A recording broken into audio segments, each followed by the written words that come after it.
dinhi sa atong simbahan do natay guiding principles kanang Cebu. Ang C, clean. Ang E, economizing. Ang B, beautiful. Ang U, useful. Inyo ba nang gibuhat? Tanaw ninyo sa atorong gibuhat dinhi, nahaom ba sa atong Cebu? Haom-haom og jutay ana. Malipay kang Ginoo ni. Istoryahin. Basig nganlan tas Ginoong buang. Ngano man tungod kay matud pa ni Kristo ang unahon day kunog limpyo ang sulod. Kay magsigilan tag limpyo kunos gawas unya ang sulod nato na ang mga kabuang, katikasan, kalaway, way kapuslanan. Buang ang itawag sa Ginoo nato ana kana magsigil tag limpyo sa gawas sa makita nga bahin unya ang dili makita nga naa sa sulod ang atong kasing-kasing hugaw. Mo nang atong gisumpayan og trust. Ang gauna gyud trust. Unsa man nga prinsipyo nga trust? Ang T, transparency. Mo na problema kay sa atong gobyerno kay lack of transparency. And practically kadaghanan sa mga politicians apil na sad ming mga pari ambot ang mga obispo, lack of transparency. Unya dayon ang R, religiosity. Kanang pagsimbas Ginoo, matod pa diri sa unang pagbasa, mga buang sad mo. Di man to buang, mga buang-buang. Matod pang San Pablo, ngano man nagsimba mo sa binuhat dili sa magbubuhat. So ang tanang kalihukan dinhi sa religiosity atong gipaningkamutan na mahimong sentro ang magbubuhat dili ang binuhat. Kining mga larawan nga atong gibutang sa atong simbahan, wa ta magsimba ani mga larawan. Kuani sila tabang ni aid para masimba nato ang magbubuhat. Unya unsa may resulta kung mosimba tas magbubuhat? Ang U sa trust stands for unity, magkahiusa ta. Ilhan man na nato kung nagsimba tas mga binuhat kay magkabahin-bahin man ta. Panalitag magsimba na kas kwarta, binuhat man as tao, away gyud. Giling niya imong tupad ina way nag-away ros imong kinabuhi. Na way nag-away.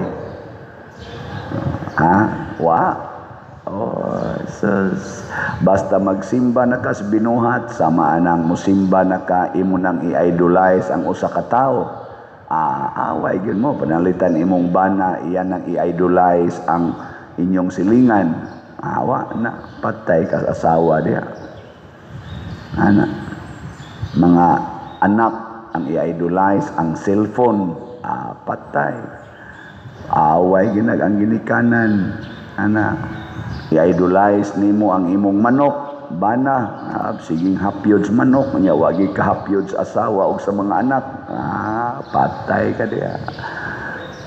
Peligro, lain ano imong hapyod, ana. Bantay ginang idolatry. Sintro gitas magbubuhat. Unya, kung doon na natay pagtahod o pag-ila sa magbubuhat, musunod ayon ang S, unsa man?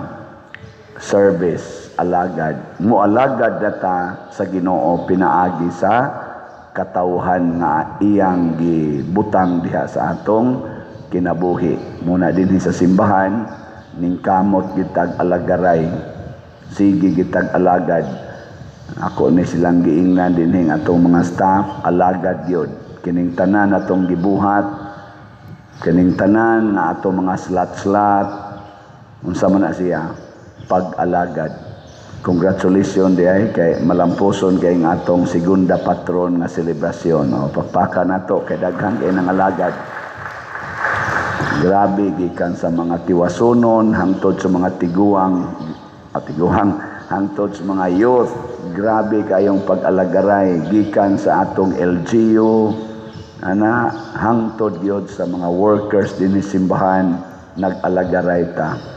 Gabi gamiting Miss PPC o PFC, abot mig hapit alas 12 gabi, siging evaluate unsaon na sad pag-alagad niya na ka-appreciate mi sa response sa ato mga dinhi sa ato mga parokyano. Salamat gyud kaayo ha. Karong kuan kaning atong DPR, kaning Divine Powerful Response para sa mga biktima sa mga linog, niabot ng atong wala ko update pa pero niabot nag mga 1 million kapin ang atong na-raise nga kwarta. Salamat kayo. Niya kay simbahan man ta sinig tabang nato dito sa norte, ato lasang isintro sa mga simbahan mo'y atong desisyon sa PPC PFC. Dili na lang nato diretso ngadto sa mga katawhan kay doon na may daghang ni diretso nila. Iagi nato sa mga simbahan, murag mga 15 ka simbahan ang atong tabangan niya, bahin-bahina nato kay naamay nga lusno, na wagwan ay bongbong, na nga lusno ang atop.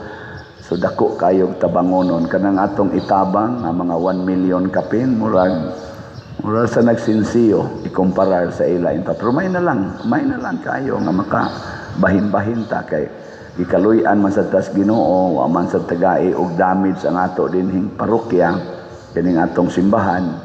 Thanks be to God, mutabang ta dito nila kana bitang ni ata dinhi kanang naatay panginahanglan nya naay mo tonol nato bisag 5,000, 10,000 pagkalipaya.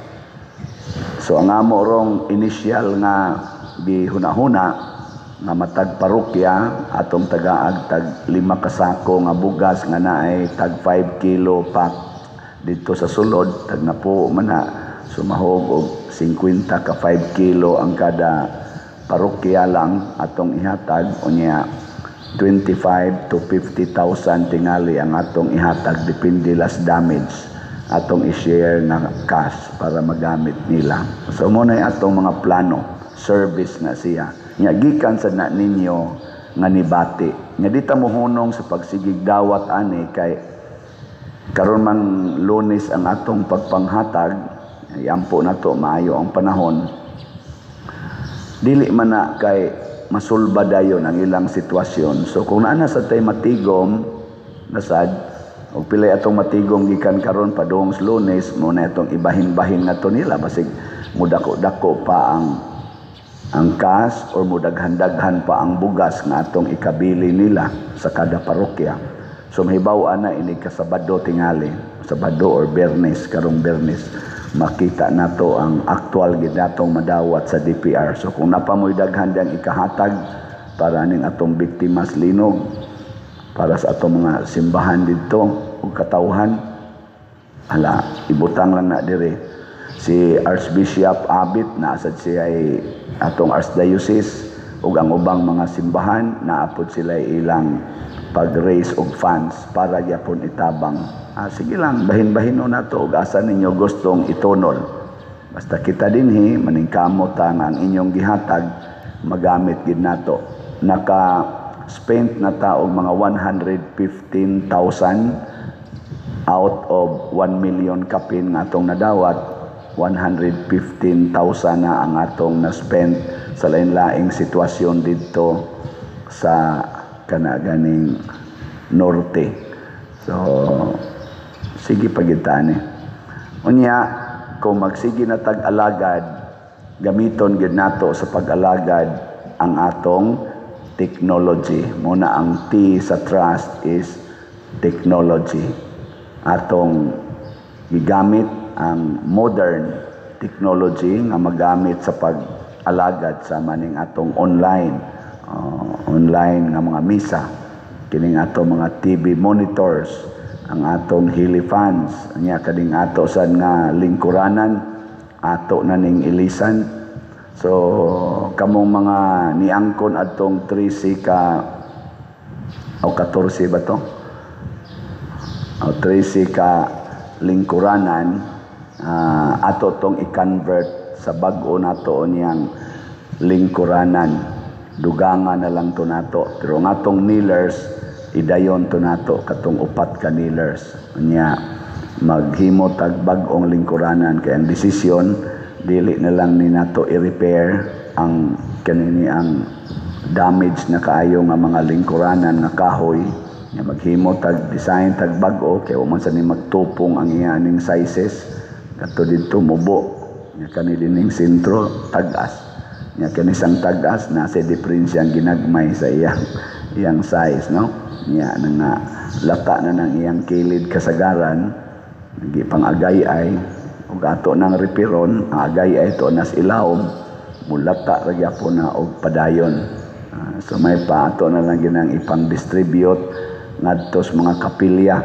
O kinsay mudawat ani nga kapilya, na may daghang kapilya nato nga galisod pas lingkuranan, ato nang i-distribute aron adto na malata nila. Ade sila na lang mo repair ana. Ila na ditong ayom-ayomon. Mapahimos lang na gid na siya. Pero kanang lata na kayo, ato na lang ng gubuon. Di sa tamang hatag na tos kapilya nga dili magamit. So kini siya technology. Pasabot modernong kahimanan aron ta mulambo. Og nahimo ni siya tungod sa atong paghigugma sa magbubuhat. Magpatudlo ta sa magbubuhat nga mao ang Ginoo. Kining ato karong adlaw, ikaduha sa ning adlaw sa pagnobina nato ni Pedro Calungsod nga maoy gidebosyonan sa atong mga batan-on PYCC. So atong yampo nga ang atong mga batan-on magsunod gyud ni Pedro Calungsod. Ako appreciate sa kus mga batan-on nato dinhi sa istoryahan pas mga tiguang Puryabuyag. Kaya murag mga buutan sila. Pero nasa pagkabuangon sa nuna sila gamay. Pero may pagka-train tingalis mga ginikanan na buutan, aktibo. Usas akong nabiliban nila, may kay muampo. Mugin na sila mag-lead sa atong Camino, Rosary. Ang mga batan-on kayo mag-lead. Kuhan kayo, promising. Inignatay event, pare atong ato dihang pista sa segunda patron. Wa gid sila manglakaw nga wa mahumaghipos ang atong mga lingkuranan, nanilhig pa gid sila dinhi sud simbahan. Nga liwat to ninyo. Ana lingay mo tupad ina nibiya dayon kapag human wa ka manglimpyo ina. Ina wa ka nitabang og limpyo ato, nitabang ra kag kaon. Ay, abasin sa niya ikapoy sa mo ato. Pero I know, mo ginay energies mga batan-on. Na-imagine lang sa nako ang among kinabuhi sa una dito sa kapilya o sa parokya nga kami gyoy katapusan ng mga grupong mawa sa simbahan. Labi nagnaay mga event, pastilan, hapit di yun mga tog. Dako kay nang dungog namo nga nakaalagad sa simbahan. Muna, dili unta tanganlag buang-buang. Kay ang atong kasing-kasing na ay gugma sa katilingban. Kay ang Ginoo naas katilingban, naa sa simbahan.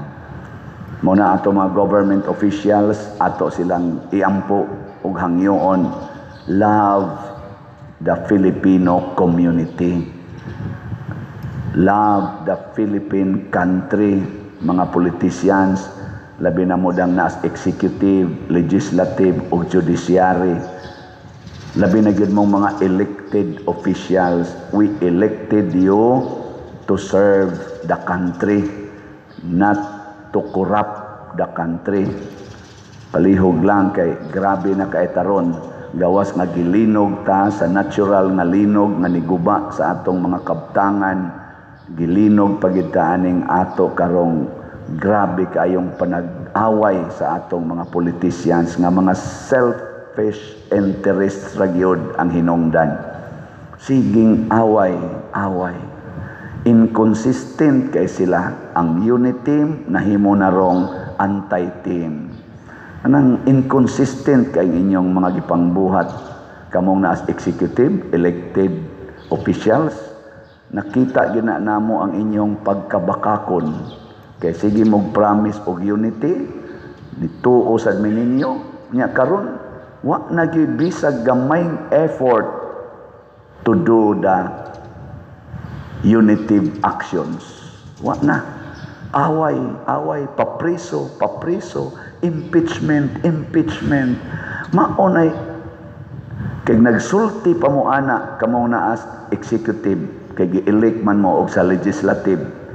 Og nagsulti pa mo nga magkinihaay ra di mo, mag-impeachnay ra di mo, magprisuhay ra di mo, di mi mobutar ninyo Mobutar mo? Di gid ta mobutar, mga wa mo'y uwaw. Mga bakakon, sige ingong unity team, unya di ito, magprisuhay ra di mag-impeach na ra di mo, gasto tag millions, billions, trillion na gani karon para lang ang inyong away. Nisulti pa lang mo ana katong pag-eleksyon. Di mi mobutar ninyo mga wa mo'y uwaw. Di mo angayang palingkuron og posisyon sa katilingban, kay gibungkag ninyo ang katilingban. Kay wa na mo mahigugma sa atong Ginoo nga mo'y gisimba sa 85% more or less nga mga Filipinos solidly worshiping God.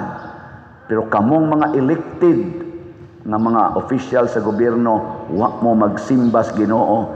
Mostly nagsimba mo sa inyong garbo o sa inyong kwarta. Ginganla na mo sa Ginoo og mga buang-buang.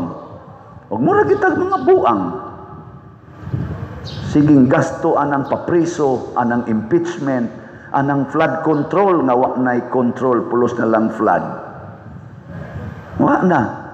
Wow, kahit ana. Ako, sulti lang yung kuanay kay sus nagtinabangay guta. Pertigo natong build aning atong country. Sige gutag paningkamot aning tabang aning mga kabos unya kamo dihang elected. Gigastuhan gid mo pag-elect ninyo. Dagko kay taggastos elections. Ang nidaog taktakon, ang napildi mo'y palingkoron, di katanganlan ang nagbuang. Kamong nas kumilik, di ka na ngilad kay tanawon, inyong gialaw nga mulahos o dagan sa eleksyon, nakailik pa yun ang mga tao, nga inyo radeng i-disqualify, inighuman, nga kadtong napildi, mo radeng inyong palingkoron, di katanganlan ang nagbuang. Na tubagan ninyo taga kumilik. Nganong inana man mo. Ayaw na lagpadagana. Nganong masan ninyo gisitol ang problem before sa eleksyon. Nganong gihago-hago mamin ninyo pabutar ang mga tao. Unya human na inyo radeng i-disqualify. Kamo pag mo disqualify, ni konsulta mo ni butar. Wa. Kahawod gud ninyo. Nya kami pag gasweldo ninyo. Di katangan lagbu ang ana. Pangita mog nasod, ingon ana, na right after the election, ang nidaog, i-disqualify, ang napildi, mo ipalingkoron. Pangita mog nasod, ingon ana. Ikauwaw kay nas mga officials, pagka-inconsistent ninyo. Kaya nga naman, mao ni resulta kung magsimba na ta sa mga Diyos-Diyos, idolatries, sa kalibutan nga mao ang gahom nga kalibutanon, kwarta nga kalibutanon, garbo, lawas nun kaing mga butang. Luoy kay tagnaong, sakto yung gingong Kristo, mga buang-buang mo, mga buang mo. Manindog na ta mga dili buang. Atong padayag ang atong mga pangamuyo ngadto sa Ginoo.